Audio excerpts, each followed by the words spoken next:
birthday. So really the powerful message would have been on the Hebrew birthday itself, but I thought I would say something anyway also, and what a place to celebrate in itself. And we're going to speak about why the birthday itself, the Yom Huledet, is so powerful in the Jewish calendar, friends, over here. And it's not the first time we've done this, thank God. We've recorded a few other messages over the last, I think since we started this channel about 3.5 years ago.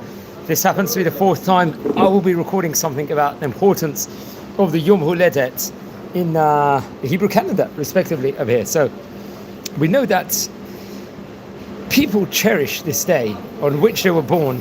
Many people make a party on this day. So obviously the optimum will be on the Hebrew date itself, but it happens to be the English date also. So being from England, I would also take note of this day now. And Judaism actually, within regards to it, teaches that a birthday is not just another ordinary day. The Torah even offers some insights and tips on how a birthday is to be observed. Everyone, let's say, should be sure to know the date of his or her Hebrew birthday. So remember, we're talking about this Torah message is within regards to Hebrew birthday. So I'm not halfway there because it's English birthday in of itself, but I'll speak about it today. One is encouraged to send one's friends a greeting card on the occasion of their birthday. So that's really good insight, and different rabbis bring this down. The only time we find a birthday mentioned anywhere in the Torah, Nevi'im and Ketuvim, in the Tanakh, is in relation to the very, very bad Pharaoh. Obviously we learn about in Sefer Bereshit, naturally. Though historically Jewish kings would celebrate their birthdays as well. We also call a birthday a Yom Huledet, naturally, in Hebrew. The Jewish nation as a whole celebrates its birthday every single year. Pesach, that's a date of the birthday. Why? This holiday of Passover is a holiday of liberation and redemption, and it's often been referred to as the birthday of the Jewish nation. Now, indeed, no less a personality than the prophet Ezekiel recommends that we observe Passover, Pesach, as a national birthday party. Now, the great commentator named Rashi, he even is going to come out and suggest that we should imagine that we are newborn babies every year during the festival of Passover. Now, Pesach is also, interesting enough, the birthday of Yitzhak Avinu. One of the Avot, we know we've got 3 Avot, Abraham, Yitzhak and Yaakov. So Yitzhak is the middle one, so it's his birthday. And also, to add on to it, the inauguration of the Mishkan was delayed from its completion in Kislev until the Hebrew month of Nisan. Why was this? Why would we delay it a bit? In order that the inauguration serve as both a dedication of the Mishkan as well as a celebration in honor of the birthday of Yitzhak Avinu. Interesting now. Similarly also, the other pilgrimage festivals, Shavuot, serve somewhat as a birthday celebration for David HaMelech, King David as well. It's interesting to note that the date on which the world was created actually remains unresolved, let's say, and hence we don't truly know when to celebrate the birthday itself. While obviously there's a birthday party, it should include obviously very tasty foods, delicacies. One might also want to consider avoiding the practice of lighting candles on the cake, as it's actually said over to have been a pagan custom. I'm just reading this over from an excellent article from Rabbi Ari Enkin over here. According to someone named Philochorus, the Greek historian, it was even believed that birthday candles have the power to make dreams come true. Hence the custom of making a wish before blowing out the candles. So one should think about this carefully when they are doing, let's just say, this practice. Many people will do this, and I think it's okay. It's also worth noting that blowing out candles at any time is to be discouraged. So why? Due to the close symbolic connection between a candle and a soul, it is also taught that there is an angel whose name is the same as the sound produced when a person exhales or blows with force. As it is deemed improper to use the names of holy angels for no reasons, it is preferable to put out candles by hand rather than to use the name of an angel to do so. Now, the date a person was born offers that individual the mystical benefits and powers of what is known in Kabbalah as ascending fortune. So friends, what is this over here? Ascending fortune. Each year on that day, In fact, when attacking the Jewish people, the disgraceful Amalekites only sent soldiers who were celebrating their birthday to the front lines. We learn about what the terrible Amalekites did at the end of Parshat Beshalach in the book of Shemot, if we recollect, in confidence that the merit of their birthday would make them victorious and protect them from harm. Similarly to Hashem's dismay, it was the merit of Moses, Moshe Rabbeinu's birthday, that the Jewish people were saved from Haman's evil plot. So we really see the power of the birthday itself. And that's something I actually didn't know before reading this, interestingly enough. It is therefore considered especially worthwhile to seek a blessing from one celebrating the Hebrew birthday. So today, hence, I'll give you all a blessing anyway. It's my English birthday, so it's not worth that much because it's not the Hebrew birthday. Got to wait another week till Hebrew birthday, so we'll do something special. And then, now such blessings are said to have a better chance of being fulfilled. Now, it's also appropriate, Rav Enkin says, on one's birthday to focus on one's individuality and to reflect on one's personal, let's say, interpretation of a specific Talmudic teaching that says the world was created for me. That's what we learn inside the Gemara. And it's also appropriate to hold a celebratory meal on one's birthday. So I remember on previous years in my house we bought a pie of pizza or something with the hamotzi, so we can do a blessing before and a blessing afterwards. And I really, really appreciate this important day itself. When one says Divrei Torah at such a meal, a Sudat Mitzvah, it turns the entire experience into Sudat Mitzvah. So you're elevating, like this meal, like where you're having hamotzi and you're saying words of Torah, and now all of a sudden it gets an elevated status. So especially on a birthday, how appropriate it is to. Now we are told that even angels celebrate the birthdays of the great righteous, the tzaddikim, and consider the day to be a Yom Tov, a happy day. One should wish a person Mazal Tov on his birthday. That's brought down by some of the sources. Now the acceptance of good resolutions in honor of one's birthday contributes to the Jewish nation as a whole and helps bring Moshiach closer. In fact, the power of change in one's behavior on one's birthday has a potential of bringing the redemption, the Geula, on that very day. And it goes without saying that the 12th birthday for the girls, that's a Bat Mitzvah also known as, and the 13th birthday for boys, Bar Mitzvah, has special significance. The Zohar teaches from the perspective of joy and celebration. The day of one's Bar Mitzvah is comparable to the day of one's wedding and should be celebrated in a similar manner.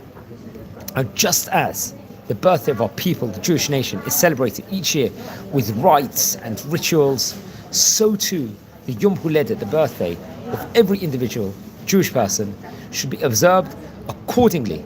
Now, in recent years, actually, I think great rabbis, rabbinical authorities, most notably the great famous the Lubavitcher Rebbe, compiled a number of customs to be observed in honor of one's birthday, which include to endeavor to be called to the Torah on the Shabbat before one's birthday. That's an idea that's actually brought down. When the birthday occurs on a day that the Torah is read, one should be called to the Torah on that day too. So they should get an aliyat haTorah, as they say, to dispense. One should try and dispense extra charity on one's birthday, and to throw a party with one's families and friends. Now, any mitzvot that one performs on one's birthday, especially the giving of tzedakah, charity, will have a greater impact, both in terms of the value of the mitzvah, as well as its effect on one's character's development.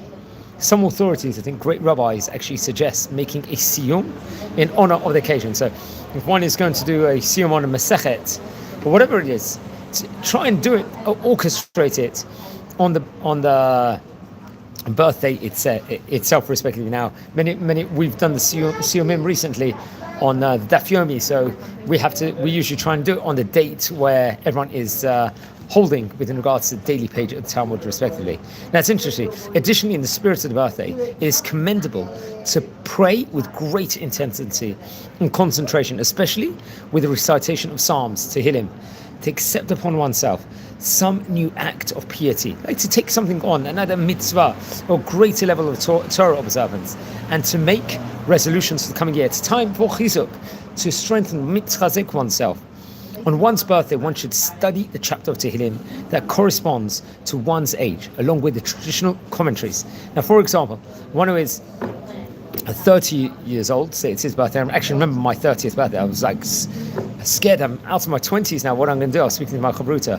One should study chapter 31 of Tehillim if it's their 30th birthday. It is even suggested that one recites this corresponding chapter of Tehillim every single day. It might just be that one's 60th birthday celebration should be the most joy. Why is this? Why is 60th? I'm not 60 at the moment. You know why? Other sources, however, seem to suggest that it's a 50th birthday that is especially significant. So I'm not that far away from there now. Now, while other authorities list the 70th, actually that was the years of King David, and 80th birthdays as most significant, other places will bring that down. Now, the great rabbi, the Khatam Sofer, who we mentioned about on various occasions before, will make a siyum every year on his birthday and distribute a form of loot bag to all those who attended. Now, when the famous Rabbi Natan Adler's mother turned 80 years of age, the family made a birthday party and invited the entire city.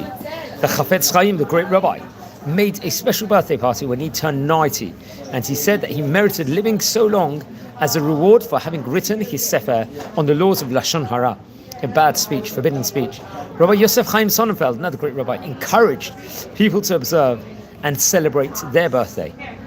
It's interesting to note, Rabbi Enkin says, that there exists a view that a birthday is actually no cause for celebration also. We have to put in the bad side of the coin over here also. This idea is based on a famous Talmudic dispute, which concludes that it would actually have been better if man had not been created. It is also noted that the fact that the only scriptural mention of birthdays is in relation to the terrible Pharaoh, let's say, might be a reason to suggest some hesitation in celebrating them. I mean, if the cynic wants to be a celebration, but other great authorities consider celebrating birthdays might be actually seen as a Gentile custom. That's why we don't do it. There's also a view that one should consider making the anniversary of one's Brit Milah the occasion for, let's say, an annual celebration rather than one's birthday. And I think that's actually brought down, he brings down. But he concludes, the common custom is not like those views. A Jewish birthday is indeed to be considered a very special day. We've seen it, that there have been many great rabbis throughout the history who celebrated the birthdays in various different ways. And it's certainly not a day to be wasted, but rather a day to be maximized with Torah study and mitzvot. We must also be sure to thank Hashem. Obviously, with every single day, we say thank you, Hashem, for everything, for our milestone. Every single year, we've lived an extra year, we hope, where we did a lot more mitzvot and good deeds.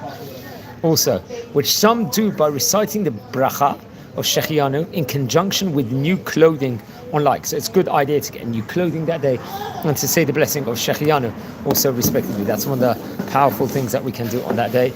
And the Gemara, I think, notes the birthdays of our forefathers, Avot, which conveys us to the importance of marking the birthday respectively over here. So here we are, what a year it's been. I remember last year's birthday, I think I was in Ramat Bet Shemesh. Also, I think it was 2 years ago.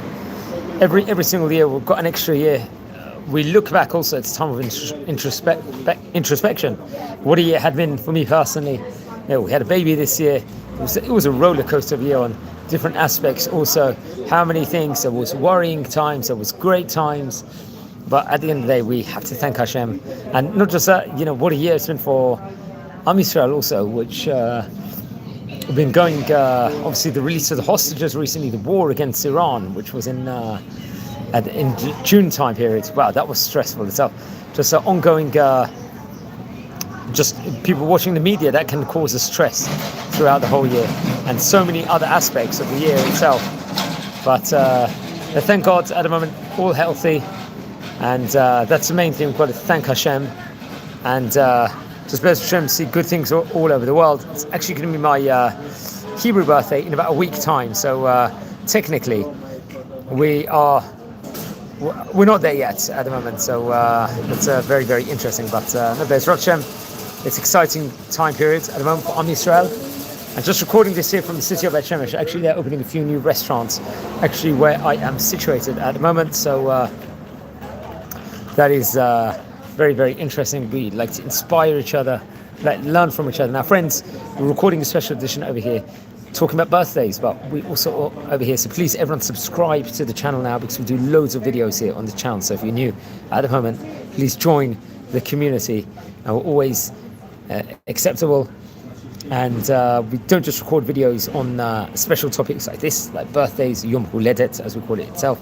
We record a daily tidbit on the Talmud, which I'm about to go live on another place in the next coming minutes. We record videos also on the history of great rabbis of yesteryear. We try and speak about another project that we're working on at the moment, is recording about different countries all over the world, about their Jewish history respectively, what was the great synagogues in those places, and so on and so forth. And another special thing we've got inside the series is we record with a great Jewish personality here of modern era, where they tell us some wisdom for like 2-3 minutes, and to inspire all of us and to really boost our days up on that note. So I think on this note, I'm going to wish you happy birthday, everyone. Please subscribe and join. I'm wishing you all a fantastic day and Shabbat Shalom.